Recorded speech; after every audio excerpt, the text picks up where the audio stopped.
Assalamualaikum warahmatullahi wabarakatuh. Salam sehat untuk kita semua. Berjumpa kembali dengan Rina di program yang akan memberikan Anda ilmu serta wawasan seputar kesehatan yang dikemas secara informatif dan juga interaktif Papa Dahan Dokter. Pada episode kali ini kami akan mengajak Anda khususnya para orang tua ini ya untuk duduk bersama menyaksikan ini hingga akhir nanti karena kami akan membahas tema yang akan menarik seputar speech delay, tanda bahaya dan cara stimulasi yang tepat. Dan sudah hadir bersama kami pada kesempatan kali ini akan membahas mengupas tuntas seputar speech delay gitu atau keterlambatan bicara pada anak, yaitu okupasi terapis atau terapis okupasi ya namanya sekarang, yaitu adalah Mas Nur Cahyo. Selamat bergabung Mas Cahyo sebenarnya. Iya, Oke, baiklah. Tadi sudah Rina sampaikan bahwa kita hari ini akan membahas terkait speech delay gitu ya.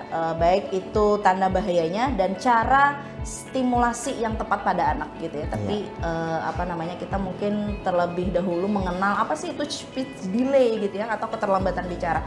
Ini nih suatu tanda bahaya yang harus diwaspadai orang tua tentu saja ya, dan memulai mewaspadainya itu kapan gitu ya, dan apa sih ini gitu, waspadanya itu seperti apa? Dimulai dari pengertian deh Mas Cahyo, silahkan. Untuk ini ya, speech delay atau keterlambatan bicara berbahasa ya. Nah, speech delay ini sebetulnya kan tanda dan gejala yang menuju ke diagnosis tertentu. Gitu. Jadinya entah itu tanda ini kan speech delay, tanda dan gejala mau menuju ke anak ini kira-kira autis kah, ADHD atau yang lain. Diagnosis terlanjut gitu ya. Ya, ini harus waspada lah intinya kan gitu. Warningnya dulu. Si speech delay ini merupakan warning gitu ya. Yes, betul sekali. Baiklah. Tandanya bisa dimulai dari usia. Jadinya gini, memang kalau untuk usia 1 tahun, 8 bulan, 2 tahun itu biasanya kan anak-anak ini pakainya bahasa ibu dulu. Paling tidak anak-anak itu sudah mengerti dulu dong. Itu. Ya kalau mau ingin sesuatu, ya anaknya harus bisa mengungkapkan walaupun itu dengan bahasa ibu. Maksudnya itu gini, kalau dia lapar gitu ya, mam, nom. Paling tidak dia bisa menunjuk minta itu. Itu anak-anak usia 1 tahun setengah, 1 tahun 8 bulan kayak gitu. Nah nanti di usia lebih lanjut lagi sekitar 2 tahun, 3 tahun itu harusnya sudah lebih bagus lagi gitu. Contohnya ya anaknya sudah bisa menunjuk anggota tubuh gitu. Mata, hidung. Itu sudah 2 tahun ke atas. Karena rata-rata ya menurut dari penelitian yang ada sih, anak usia 2 tahun setengah sudah harus bisa menguasai 50 sampai 200 kata. Seperti itu. Nah, kurang daripada itu sih sebetulnya belum tentu ya dikategorikan speech delay gitu. Tapi wajib waspada aja sih. Karena memang lain-lain anak, lain karakter juga. Nah, seperti itu ya. Lain anak, apalagi jenis kelamin gitu ya, biasanya menentukan gitu. Si anak perempuan berbeda biasanya perlakuan dengan anak laki-laki gitu ya. Ini misal nih Mas ya, di usia 18 bulan deh katakanlah, atau 1 tahun 6 bulan, 20 bulan gitu ya, pokoknya belum mencapai 24 bulan alias 2 tahun, belum ada keluar kata di mulutnya. Tapi masih bisa dikasih arahan gitu ya. 18 bulan, 20 bulan, apakah itu dikategorikan speech delay dan apakah harus waspada nih orang tua? Lebih tepatnya waspada dulu. Jadinya waspada gini, dulu. Yang pertama, pada saat di usia tersebut anaknya ini sudah mengerti perintah belum sih? Contohnya kalau misalkan untuk anaknya usia 1 tahun 8 bulan nih, atau yang intinya tuh belum ada 2 tahun ya. Setidaknya anak ini pakainya itu bahasa ibu itu celoteh dulu. Meskipun belum jelas. Paling tidak dia bisa kalaunya pada saat mamahnya nih bilang, mana ayah gitu. Itu kan setidaknya Tuh, Oke. bisa nunjuk. Karena anak usia 6 bulan itu sudah bisa mengenali Ya, wajah Orang sekitar. yang orang-orang terdekat. Ya kan gitu. Nah, paling tidak pada saat kita tuh udah sering toh interaksi, ini mama, ini ayah, anaknya juga harusnya tahu dong. Betul. Setidaknya anaknya itu memberikan respon yang positif. Gitu, respon yang positif itu yang seperti apa ya, yang kayak gitu tadi, setidaknya anaknya respon dulu. Ini bahasanya pakai bahasa gestur dulu, pakai bahasa tubuh dulu gitu. Rata-rata kan anak usia 1 tahun ke atas nih anaknya bisa jalan sudah Ya, betul. pada saat mau minta sesuatu gitu kan, paling minta itu nunjuk, narik gitu kan. Gitu, walaupun belum mengucapkan itu, setidaknya itu ujung-ujungnya lah. Tapi kalau itu nggak muncul sama sekali ya warning. Iya, jadi kalau belum muncul sekali ya dari kita udah distimulus sama orang tuanya gitu, ya udah warning nih. Oke. Gitu. Oke. Biasanya apa sih Mas yang mempengaruhi atau faktor nih si anak tersebut terlambat? Apakah pemberian gadget terlalu dini atau kurangnya komunikasi bersama orang tua atau ya genetik? Banyak sebetulnya, jadinya mulai dari kan kadang-kadang ada dulu ayahnya juga lambat kok. Nah. Dulu mamanya juga lambat kok. Itu ada juga karena memang dasar karakter si anaknya ada. Oke. Berarti kan genetiknya. Tuh. Tapi trennya sekarang yang paling banyak itu ya gawai atau gadget. Gawai ini yang ya entah itu televisi, entah itu HP, sama aja ya. Itu yang jelas itu paparan screen time. Habis itu pola asuh. Pola asuh ini juga banyak. Jadinya yang tren sekarang paling banyak ya dengan gadget sama pola asuh ini. Pola asuh yang gimana nih Mas? Nah, pola asuh ini contoh nih. Anaknya nih dimanja, anaknya sudah bisa jalan misalkan digendong terus. Anaknya belum lapar ya istilahnya. Nah, contoh lah. Anaknya belum lapar, belum haus. Udah dikasih aja sama mamanya. Kira-kira anaknya gimana? Berarti kan dia sudah timing, oh jam 4 pasti dikasih makan. Entah itu anaknya mau lapar kah, mau anaknya masih kenyang, tetap aja dikasih. Ya akhirnya anaknya tidak berkembang biasanya. Ya otomatis kan anaknya akan nanti juga disediain. Oke. Nanti juga dia anaknya minta sesuatu langsung kasih. Jadinya nggak ada yang istilahnya itu anaknya itu untuk berusaha menyampaikan dulu gitu loh. Seperti itu.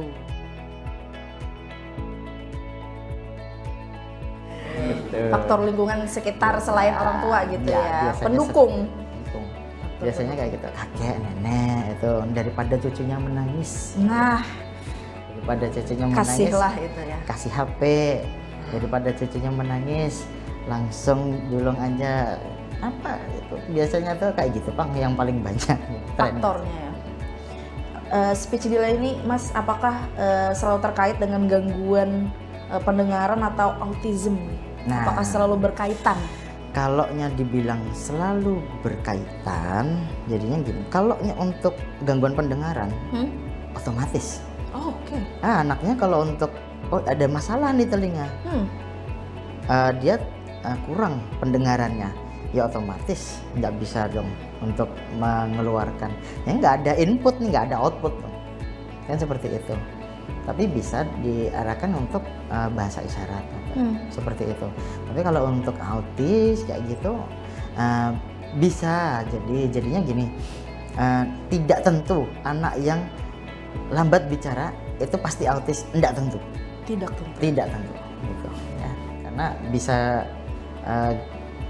dari gejala yang lain gitu loh, tanda dan gejala dari masalah yang lain. Contohnya ternyata lambat bicara, ternyata lidahnya pendek nih. Mempengaruhi? Oh iya, di tengah itu akan ada yang Iya. ini pendek, itu akan mempengaruhi anak juga dalam berbicara. Anaknya malas berbicara, untuk artikulasinya kurang, otomatis dong.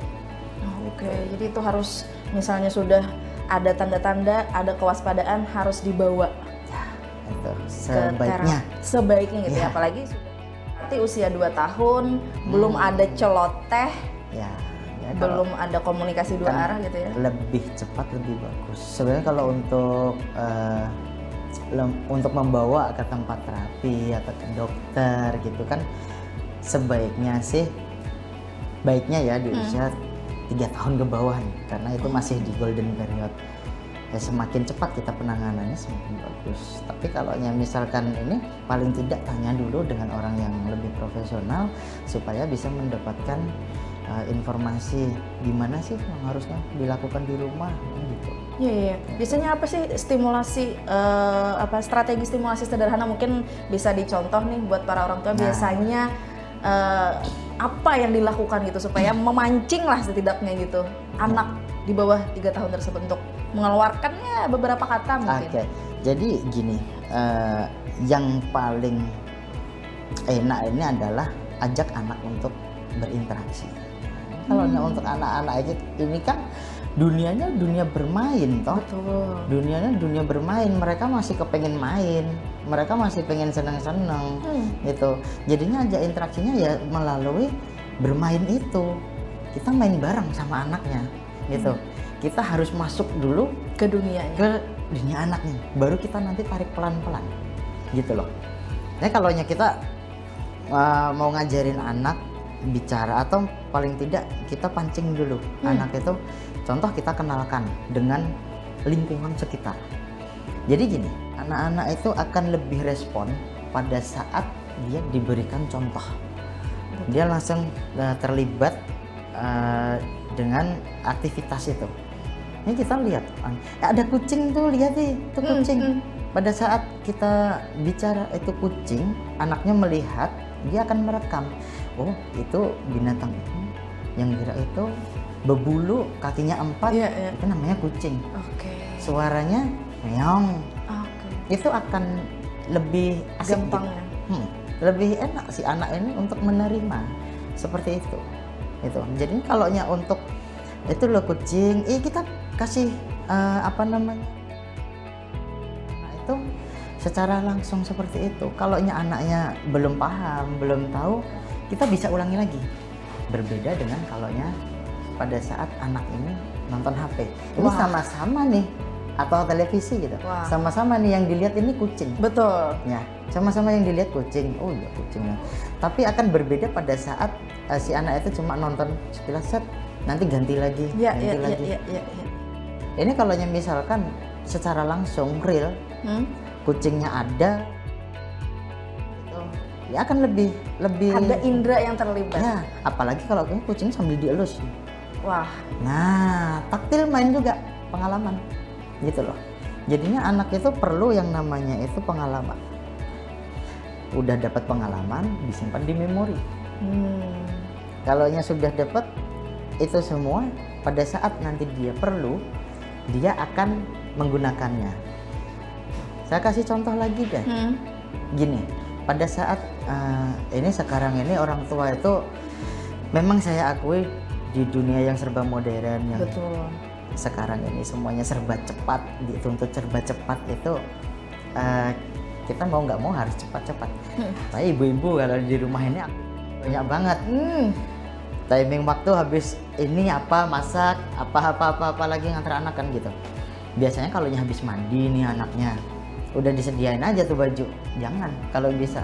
Kalau anaknya pengen anak kita itu cepat ngomong, udah mulai dia paham gitu, bawa aja ke kamar, lihatnya dibukain lemari, pilih baju yang mana, gitu.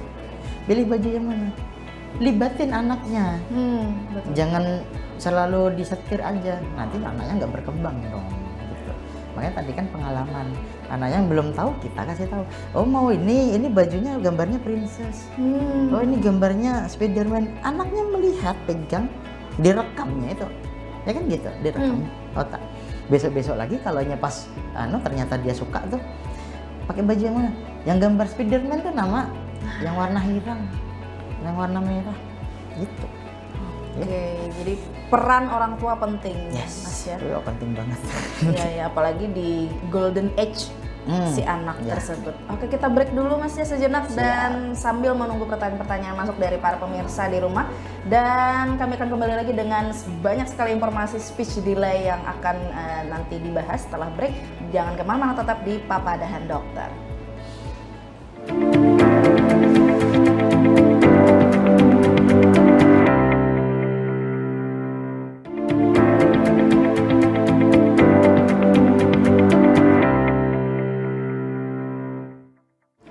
Oke, kembali lagi bersama Rina dengan Mas Cahyo. Tadi sudah membahas terkait speech delay gitu ya, dan kita lanjut lagi Mas Cahyo. Ada beberapa pertanyaan sebelum masuk ke sesi tanya jawab bersama pemirsa dan netizen di rumah gitu ya. Oke, ada beberapa mitos nih yang berkembang, entah mitos atau fakta, nanti bisa disampaikan juga. Anak laki-laki ini memang cenderung lebih lambat bicara katanya. Mana? Nanti bisa katanya di umur 4 atau 5 tahun sering berkembangnya usia gitu. Gimana nih Mas Cahyo? Ya gini, memang kalau biasanya rata-rata anak laki-laki itu memang lebih lambat bicara daripada anak perempuan, tapi tidak mesti sih ya gitu. Cuman memang sebagian besar itu akan seperti itu. Jadi kita bisa bilang sih fakta ya, karena memang kalau untuk anak laki-laki itu perkembangan otak kanan dengan otak kiri itu memang berbeda. Ya, otak kanan itu lebih menonjol duluan, jadinya lebih ke imajinasi gitu. Nah, anak laki-laki itu suka wirawiri, suka aktivitas motorik, itu akan lebih menonjol dulu dibandingkan untuk bicaranya lambat nanti gitu. Nah, untuk anak perempuan ini imbang, jadinya perkembangan otak kanan, otak kiri imbang. Kalau untuk anak perempuan jadinya biasanya lebih banyak menyerap kata duluan sih anak perempuan, motoriknya belakangan, biasanya seperti itu. Tapi apakah orang tua bersantai karena punya anak laki-laki dibanding perempuan karena melihat hal tersebut? Jangan. Jadi gini, kalau bisa lebih bagus itu kalau imbang juga ya. Memang walaupun otaknya pasti berkembangnya itu kalau untuk laki-laki kanan duluan. Dia lebih suka imajinasi. Tapi nggak menuntut kemungkinan anak laki-laki itu bisa cerewet juga. Nah, seperti yang saya sampaikan tadi, gimana kita menstimulus si anak. Kita mencoba untuk membangkitkan si anak itu merangsang untuk apa yuk, supaya lebih cepat kan ya bicara. Ya kalau biasanya sih kayak gitu tuh, peran orang tua itu penting banget. Jangan cuman ibunya, bapaknya juga dong. Gitu. Ajak ngobrol. Ya, jadi jadi gini, kalau untuk anak-anak ini dia lebih suka sih biasanya dengan suara bapak-bapak. Oh gitu kah? Ya. Mana fun fact nih? Ya, jadinya kalau untuk anak-anak ini dia lebih nyaman tuh suara yang ngebas gitu. Dibanding yang cempreng cerewet gitu ya? Biasanya kayak gitu. Nah, kalau untuk suara ibu-ibu ini kan biasanya speednya cepet. Iya sih, agak nge-rap ya. Biasanya anak itu belum sempat mencerna dan lewat. Terus habis itu lebih ke cara menstimulasinya ini akan berbeda. Kalau ibu-ibu ini biasanya lebih ke, saya bukannya memojokkan ibu-ibu ya, bukan. Cuma kebanyakan sih, kan seperti itu. Ibu-ibu kalau ini langsung suruh aja, perintah doang. Nah, ambil itu nak, ambil itu, sampai mama. Ya biasanya kayak gitu. Nah, tapi kalau untuk bapak-bapak akan beda. Main apa? Ya, kita ini abah bisa minta tolong, ambilkan itu. Biasanya kayak gitu. Bapak-bapak ini ada ininya dulu, apa ya istilahnya tuh, pembukaannya dulu, supaya anak ini lebih tertarik gitu. Nah, biasanya untuk anak-anak dia akan lebih respon kalau dia akan dikasih contoh dulu, melihat dulu gitu.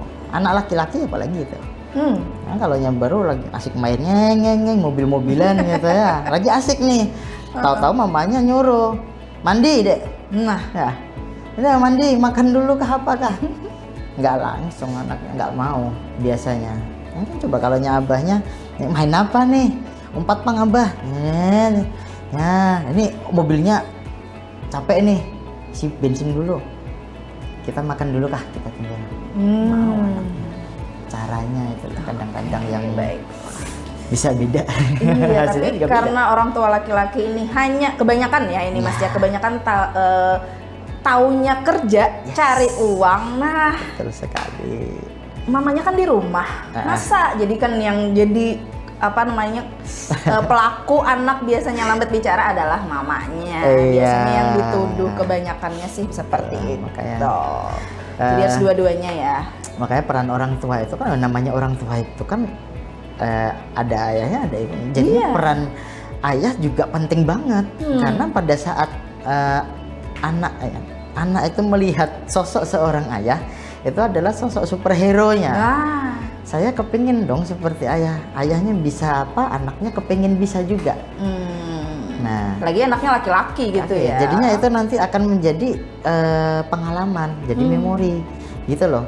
Ya sekarang kalau anaknya melihat, oh itu ayah baru nyuci mobil, itu baru ini ayahnya baru nyuci motor, dia ikut. Ayahnya otak-atik apa, dipasangin rusak kah apa, anaknya ikut, nanti yang dibongkari mobil-mobilannya. Itu akan ikut, dia akan, aku juga pengen bisa kayak ayah gitu. Walaupun secara verbal dia tidak langsung ngomong gitu, tapi gestur dia kepengen ikut. Nah itu modal, itu adalah pengalaman awal gitu loh gitu. Jadi kalau untuk anak-anak itu lebih bagus kasih contoh dulu, dia dapat pengalaman, simpan memori, bisa dia nantinya itu bahasanya akan berkembang. Dilibatkan gitu. Dilibatkan. Contoh sekarang kalau pada saat ada orang itu belum pernah naik pesawat, contoh. Belum pernah naik pesawat nih sama sekali. Kita tanya, Mas, kalau naik pesawat itu rasanya gimana sih? Ya nggak mungkin bisa menceritakan.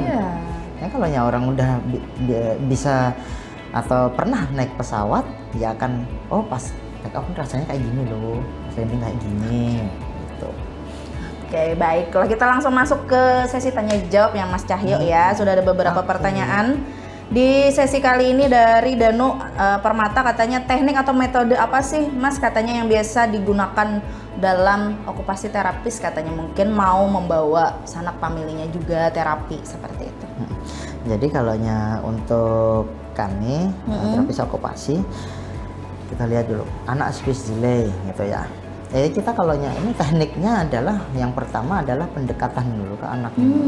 Kita pendekatan dulu anaknya. Kalau misalkan anaknya masih nangis-nangis, ya nggak bisa dong langsung kita tangani. Ya kita tenangkan dulu yang pertama itu. Kita lihat dulu kondisi anaknya. Oh anaknya aktif banget nih.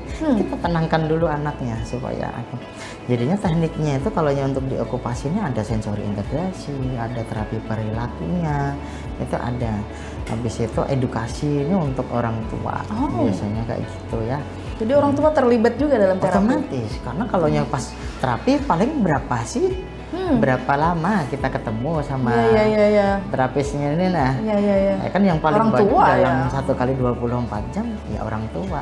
Ya orang tua harus terlibat, itu pasti. Jadi orang tuanya dalam tanda kutip di terapi juga ya. Kita edukasi. Edukasi. Ada lagi? Ya kalau untuk tekniknya itu behavior itu terapi perilaku, terapi sensori gitu. Ya, terapinya tuh kita akan biasanya tuh anak itu harus terlibat gitu. Jadinya langsung lompat gitu. Kita kasih contoh dulu kalau anaknya belum tahu nih. Lompat. Kita kasih contoh, kita harus ikut lompat. Anaknya belum tahu kita lompatin. Nanti akan direkam tuh sama anak. Oh, ini namanya melompat. Gitu. Nah nanti suatu saat pada saat disuruh sama orang lain, kan dia udah ngerti nih lompat, udah lompat gitu. Habis itu kalau pas dia melihat temannya itu, temanku tadi lompat-lompat gitu. Untuk ya itulah namanya speech delay ya. Oke, baiklah. Semoga terjawab ya. Kalau mau terapi bisa langsung ke rumah sakit Barodin Tanjung gitu ya. Jadi silahkan saja buat Mas Dano misalnya mau. Dan lanjut ada pertanyaan dari Tina Pugaan, berapa lama nih Mas katanya biasanya anak membutuhkan terapi untuk menunjukkan perkembangan yang bagus? Nah, ada waktu-waktu tertentu nggak sih, berbulan-bulan gitu misalnya? Ini tergantung seberapa cepat juga anaknya dibawa kan gitu. Oke. Ya kalaunya untuk udah gede nih yang baru dibawa ya pastinya akan lambat, karena biasanya anak-anak yang sudah usia 7 tahun ke atas itu nggak usah 7 tahun, sekitar 5 tahun itu sudah dia punya argumen sendiri. Udah agak susah itu diperintah kayak gitu loh, dia udah nggak mau. Kadang-kadang kan ada anak itu kita bilang ini speech delay, ya speech delaynya karena apa dulu nih, gitu loh. Ternyata anaknya gangguan di perilakunya, bisa ngomong, dia ngerti perintah tapi nggak mau mengucapkan. Ada seperti itu? Ada, ya kan gitu. Jadinya tergantung berapa pada saat anaknya masih kecil, orang tuanya udah aware, ya paham. Aduh ini harus cepet-cepet, ya cepet juga. Nah kalau pun misalkan di tengah jalan itu ada sesuatu yang lain, juga akan lebih cepat gitu loh kita tangani. Tahu ternyata nggak cuma lambat bicara aja loh Bu anaknya, ini menuju sesuatu yang lain yang lebih, nah gitu akan lebih cepat gitu. Tapi biasanya berapa terapi membutuhkan biasanya waktu? Itu kalau untuk yang cepetnya sih 6 bulan gitu sudah ada perkembangan. Memang kalau yang namanya terapi ini kita memerlukan waktu, nggak simsalabim, gitu. Tidak hanya di sini juga gitu ya. Iya, itu. Dan itu juga peran yang di rumah sangat penting banget. Kalau anaknya, ya yang penting anakku sudah diterapi kok, di rumah nggak diapa-apain sama aja bohong, itu akan menghambat, gitu loh. Ya kalau udah diterapi, di rumah juga dilaksanakan, akan lebih cepat, gitu.